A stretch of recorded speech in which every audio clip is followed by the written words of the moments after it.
Hi friends, welcome to Monisha's dairy. Lunch box ரெசிப்பியில் one pot rice எப்படி பண்ணுறதுன்னு பார்க்கலாமா. ஒரு கட் பாலக்கீரையை பிளான்ச் பண்ணி மிக்சியில் போட்டு கிரைண்ட் பண்ணி வச்சுக்கோங்க. இப்போ குக்கரில் வந்து ஆயில் ஆட் பண்ணிவிட்டு ஹோல் ஸ்பைசஸ் ஆட் பண்ணிக்கோங்க. நான் மறந்துட்டேன்.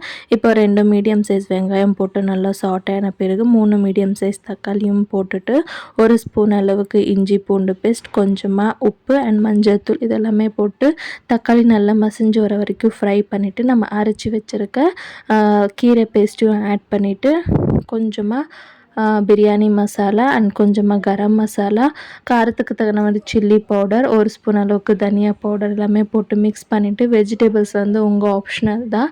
ஸோ என்கிட்ட அவரைக்காய் கொஞ்சம் இருந்ததுனால அதுவுமே ஆட் பண்ணியிருக்கேன். நீங்கள் வேணால் பச்சை பட்டாணி கூட போட்டுக்கலாம். ஸோ எல்லாம் மிக்ஸ் பண்ணிவிட்டு கொஞ்சமாக தயிர் விட்டுட்டு 1 டம்ளர் அரிசிக்கு 2 டம்ளர் தண்ணி விட்டு வாஷ் பண்ணி வச்சுருக்க அரிசியும் போட்டு ஹை டு லோ மீடியமில் 2 விசில் விட்டு எடுத்திங்கன்னா டேஸ்டியான பலாவ் வந்து ரெடி.